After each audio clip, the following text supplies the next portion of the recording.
uzurabe ubugendereza abakristo benshi barashobora gusenga nukuri bakajya no mu byumba by'amasengesho bagasenga mugabo nk'ubu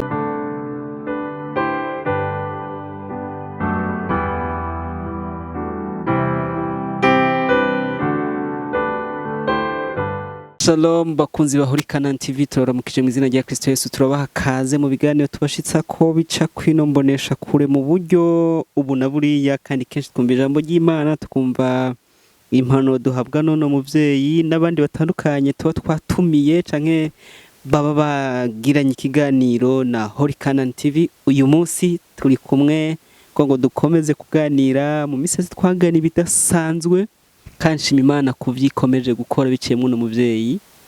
Reka ndamuramutse mwaramutse neza. Amahoro Thierry urakomeye? Ndashima Yesu. Nabaraye neza. Yego. Ndabibona. Murabibona? Ndabibona kuguwe neza. Yego. Namwe nizera karamahoro. Nanje nukuri ndashima Yesu Kristo. Naraye neza. Wow, dushima Imana numva nijwi rimeze neza cyane. Ayo sawa rirasohoka bia. Amen. Dushimiye bene data badusengera cyane basengera mwebwe. Imana ibahezagire cyane umuntu wese azi ko anyiyumvira ko umuntu wese azi ko yumvira kuri HOLYCANAANTV Imana yo mwijuri mu mpezagirire cyane ibiheta ngabo birenze uko je no bivuga. Amen. Tugiye gutangura ikiganiro ariko ni umuco wacu n'umuco wa HOLYCANAANTV ugusenga dutangura reka dusenga Imana. Data muremije n'isi mu izina rya Kristo Yesu turagushimira kubw'imbabazi n'urukundo rwawe tugushimira ko uhora ubana natwe ko bukiye ko bwije mwiki gitondo duhaye turagushimiye ko duhaye akajya kugushaka kuganira ibi tugiye kuganira mwemwera ndamuzi nk'umukozi w'umuhanga w'umuhinga mu byo akora aze arongore kino kiganiro cacu kibemwe ubushobozi bw'Imana kibemwe presence y'Imana kibemwe gukora kw'Imana maze bazocumva bose baze bagico bungutse dusenze dusaba ngo ubugomba kugishikira kize kibashikire mu izina rya Kristo Yesu. Amen. Dutangura nkundira utwakirire bene data bariko barakurikirana kino kiganiro. Bakunzi bacu ba HOLYCANAAN nukuri turabakiriye kuri imboneshakure turabakiriye muri iki kiganiro muze tubane muze mugire sabone mugire like meme na commentaire bikenewe muzigire nukuri iyo tubona ibiganiro byacu mu bikurikirana bidutera intege. No mu Kirundi baravuga ngo nta muntu ashobora gutamba yirorera ngo aryoherwe ariko iyo ufise bagukomera amashi bakagufasha guhimiriza urumva ucuryoherwa nyene ukatamba cyane. Rero natwe iyo tubona ibiganiro mu bikurikirana mukavyumviriza bidutera intege tukabona yuko abantu babikunda. Rero nukuri ndabakiriye kandi mubandanye kubipartager mubandanye kudutera intege nukuri biraduhimbara. Tugiye kuganira mutuganiza mutubarira ni bihe bintu bishobora kuranga umuntu ashobora gutakira Imana akayihamagara nayo ikamwishura idatevye. Ego urakoze vraiment iyo sije nziza. Burya umuntu ashobora guhamagara Imana ikitaba vyihuse n'umuntu bwa mbere yubaha ibyagezwe byiwe. Umuntu yubaha ibyagezwe by'Imana kuko Imana burya iranavuga no mu ijambo ryayo ngo jewe ndi nyuma urumva ndi nyuma y'ijambo ryanje kugira ngo ndarishitse. Rero umuntu yitondera ibyagezwe by'Uhoraho uyakora ku mutima w'Imana kandi uyo oye Imana umva barakorana kuko Imana ugomba kuyifata by'ukuri uyifatira ku ijambo ryayo. Ntiwobura umuntu azi gusenga cyane ko ari abantu bazi gusenga gose bafise n'amajambo vraiment ariko Imana abo oye ntugire ngo urabakanga gose ngo barakanga Imana cyane ariko umuntu akanga Imana n'umuntu avuga ngo wavuze ngo handitswe ngo uyo muntu Imana barakorana gose. Reka ndagusomere ijambo ry'Imana wumve n'ivyo yabwiye umuntu wayo ati kugira je tugendane kugira ngo uzugira umugisha kugira ngo wewe ibyo uzosaba bibuko nyene ati hinge ndakubwira ibyo ubwirizwa gukora. Reka tuhasome muri Yoshuwa igice cya mbere, turasoma kuva ku murongo wa mbere dushikane ku murongo w'9. Haravuga ngo Mose umusabyi w'Uhoraho amaze gupfa, Uhoraho abarira Yoshuwa mwene Nuni umufasha wa Mose ati, Mose umusabyi wanje yapfuye, none rero va hasi ujabukana aba bantu bose urwo ruzi Yorodani, muje mu gihugu ndabahaye mwebwe Abisirayeli. Ahantu hose muzokandagiza ibirenge ndahabahaye, nk'uko nabisezeraniye Mose, uhereye mu bugaragwa no kuri ruriya musozi Libani, ugashitsa ku ruzi runini arigo Efurati, ugashirako igihugu cose c'Abaheti, ukageza ku kiyaga kinini giherereye mu burengero, nigo ruzoba urubibe rwanyu. Nta muntu n'umwe azoshobora kuguhagarara imbere iminsi yose uzomara ukiriho. Nk'uko nabanye na Mose niko nzobana nawe, sinzoguhemukira, sinzoguta, shikama ushira ubwoba, kuko ari wewe uzoshikiriza aba bantu igihugu narahiye basekuruza ko nzokibaha. Mugabo wumvise, kugira ngo ibyo vyose bize bigende nk'uko nyene, hariho condition ngo mugabo shikama ushira ubwoba cyane, kugira ngo witondere. Wavyumvise? Kugira ngo witondere ibyo byagezwe byose bivuga, ubishitse ibyo Mose umusabyi wanje yakugeze, ntuzohengamire iburyo canke ibubamfu, kugira ngo ugire umugisha aho uzoja hose. Ibiri muri ico gitabo cy'ibyagezwe ntuzobikure mu kanwa kawe, ariko uzokwame uvyiyumvirako ku murango no mwijoro, kugira ngo ubone kwitondera ibyanditswemwo vyose. Urumva bizoca biba ngo niho ibyawe bizogenda neza, ukagira amahigwe. None si jewe ndabikubariye nti shikama ushira ubwoba, nuko ntutinye, ntucike ivutu, kuko jewe Uhoraho Imana yawe ndi kumwe nawe aho uzoja hose. Wavyumvise Gatiyeri? Imana ivuga ngo ni waba ushaka ko je tugendana, ni waba ushaka ko jewe dukorana, ubaha amategeko nagenye.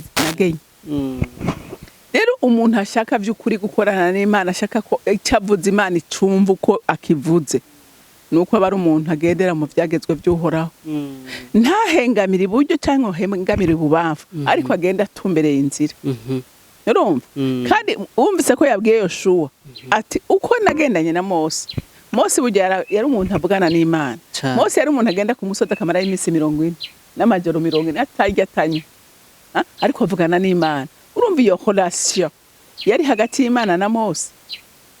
Rero n'abantu uyu munsi Imana ishobora kumvira, n'abantu bakurikiza ibyo yategetse. N'abantu bakurikiza amategeko yayo, Imana nayo ikikora iki, ikishitse ico basavye. Urazi uyu Yoshuwa yigeze kuba ariko aragwana, ari mu rugamba, aragwana, hanyuma abona bugiye kwira ataramara abansi biwe. Urazi icyo yakoze? Yabwiye izuba atumviriza, aho nyene ugeze, stop, hagarara. Imana mwijuru yaciye execute. Yoshuwa arahindura systeme y'isi, ijuru rirabikora.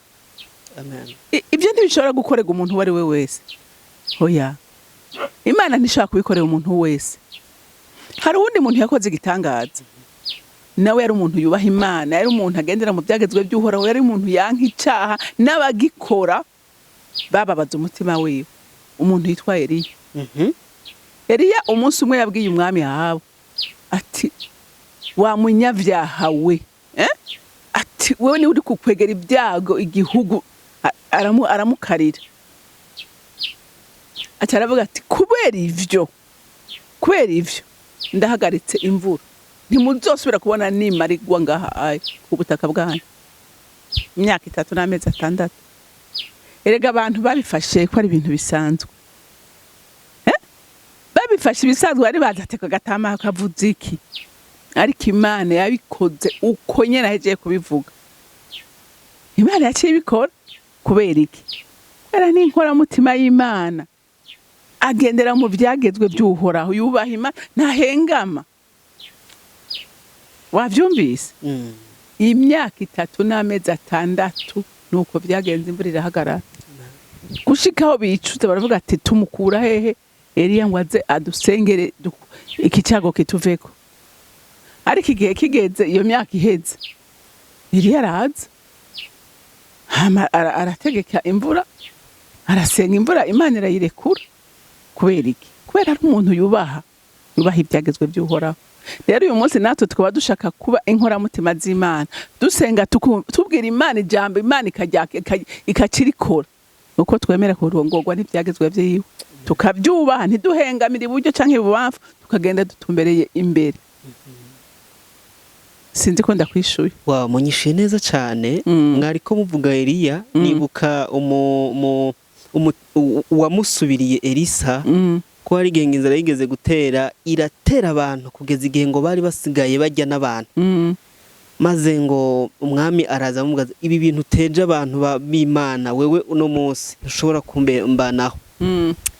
Elisa kubera ubusabane afitanye n'Imana ahita arategeka. Yego. Yaravuze Elisa yaravuze ati mwerindira gusa, atejo aha kwirembo ry'Isamariya ingezi zoba zikugubusa.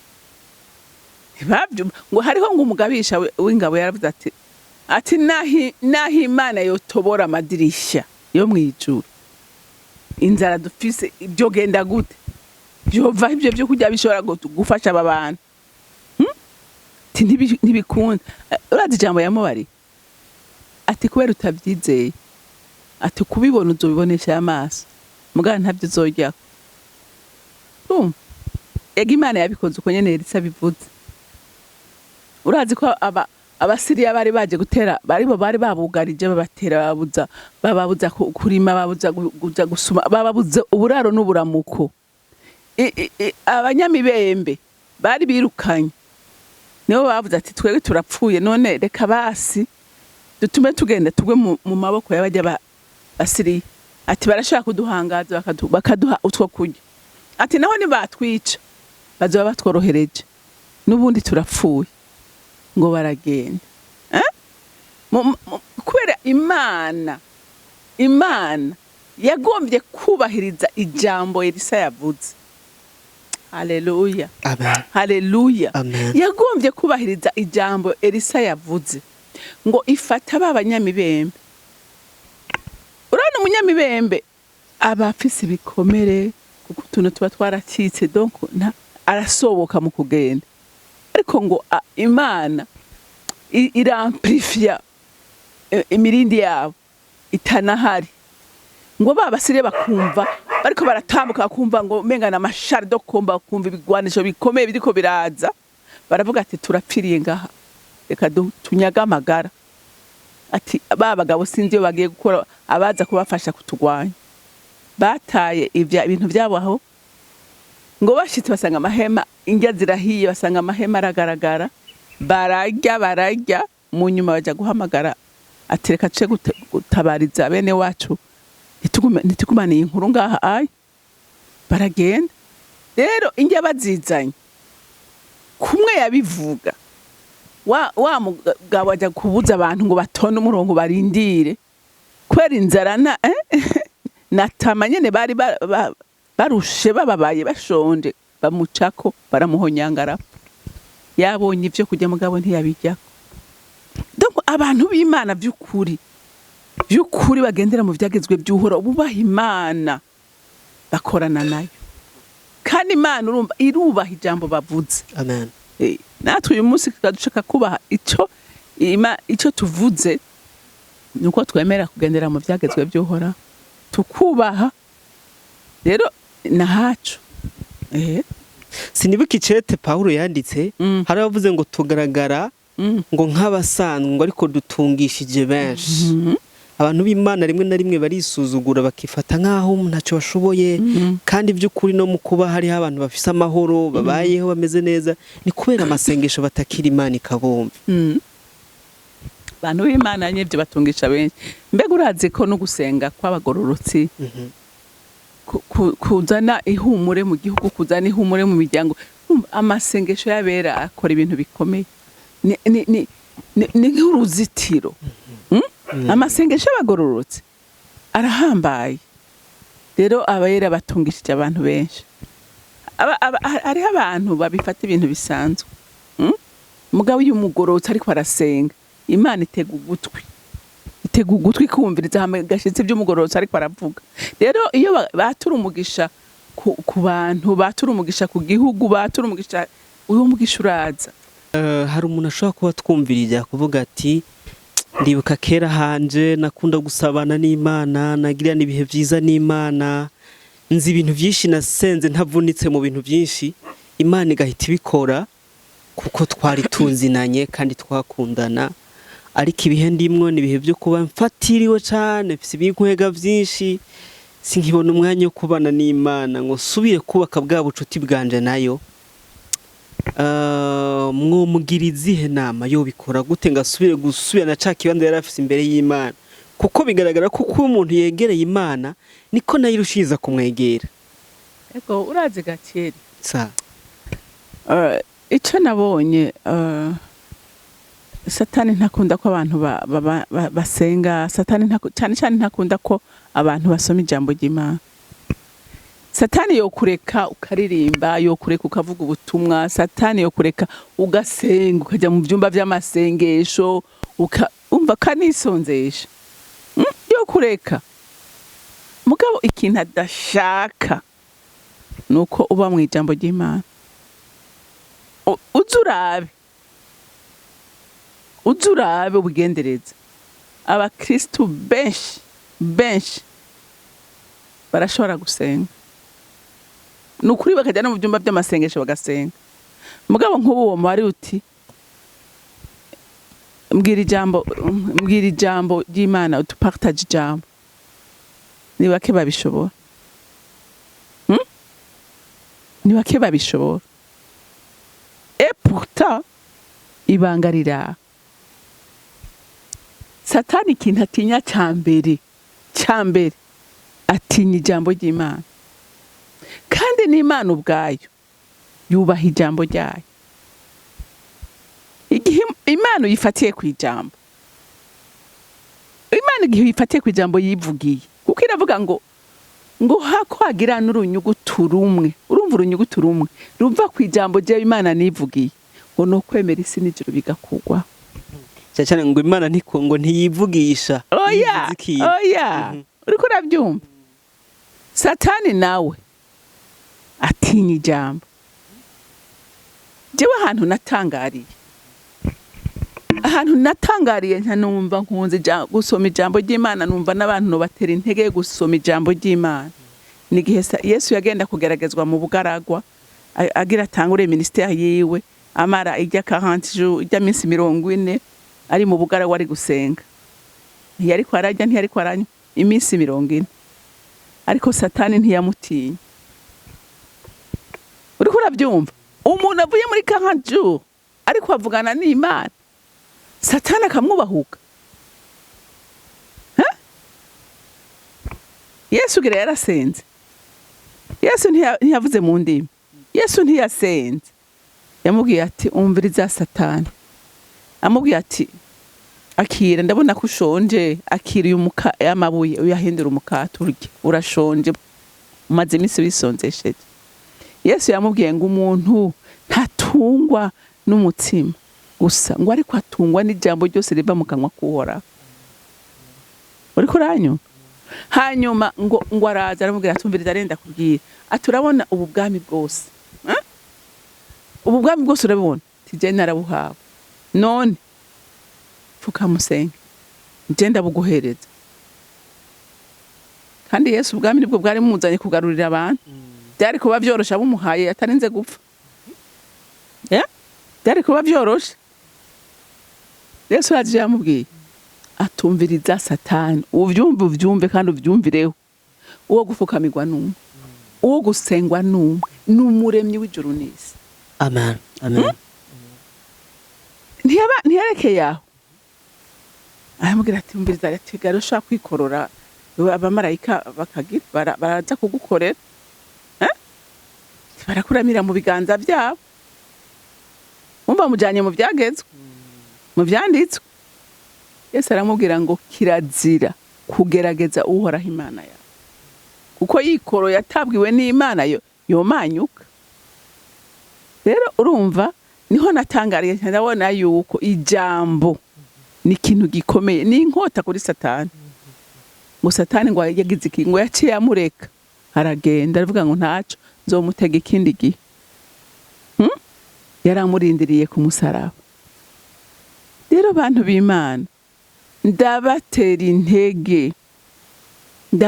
intege gerageza gusoma ijambo ry'Imana uyu munsi c'est vrai abantu bararushe abantu barirukanka ubuzima buragoye ariko ihe indero uvuge ngo jewe ndafata isaha mbere yuko njya ku kazi mbyuke saa 11 ngene fata isaha nsenge fata iminota 30 yo gusoma ijambo ry'Imana fata iminota 30 yo gusenga amasizere wo gugende ku kazi kandi ivyo oyi bizokugora indwi ya kabiri buzoba byahindutse ubuzima itiro nta numwe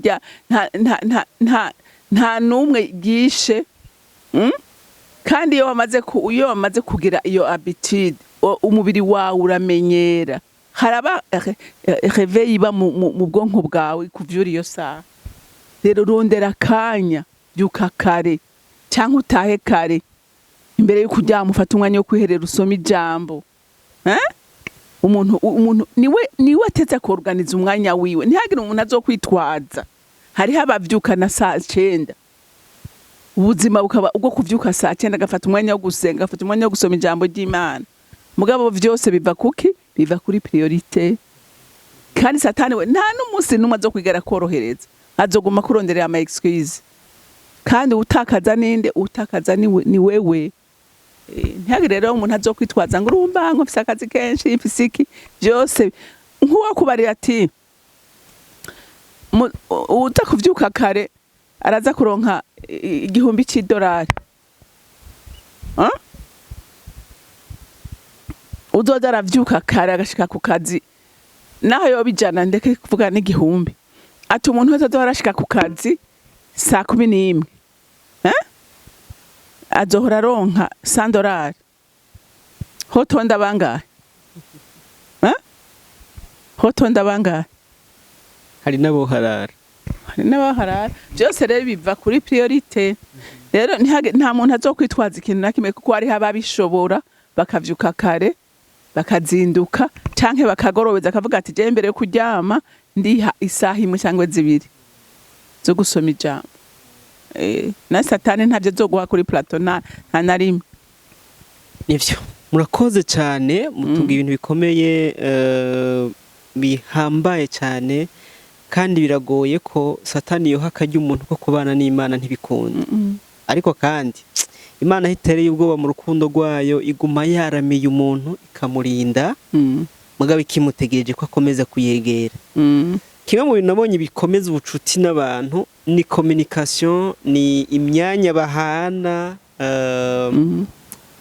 imyanya umuntu abaho yumviriza Imana ni nako igenda imuhezagira mu vyiwe turangiza ni kihe kintu cyanyuma mwumva mwotekerera abantu kwiki kintu twako tuvuga cyo kuba umuntu ashobora guhamagara Imana ikamwumva kare jewe ikintu norangiriza ko nukutera intege abantu burya umuntu wese kugira mugiranire imigenderanire myiza nuko mubana nuko musangira nuko mubana hafi mukiyumvanamo sivyo rero ni Imana nico kimwe Imana mudafitane imigenderanire myiza Imana utayita Imana itayirondera ntako mushobora kunywana nayo kandi no mwijambo ry'Imana irabivuga ngo nkunda bankunda kandi abandondera ubudahumeka nibo bambona saba genda dimanche kumurondera ariko nabamurondera ubudahumeka umutima wawe ukaguma uri connecte ku Mana mbega urazi Gatieri ko no mwibarabara ushobora kuguma uri connecte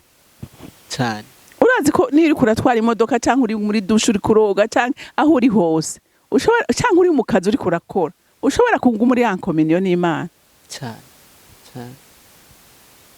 ukagumana akaririmbo mu mutima ukaguma wimvira ku rukundo rw'Imana ukaguma wimvira ku buntu bw'Imana byose birashoboka rero biva ku kibanza wahaye Imana mu bugingo bwawe sivyo ikibanza wayihaye nico kidetermina ubushuti mufitanye nayo rero ndagutera intege rondera akanya n'Imana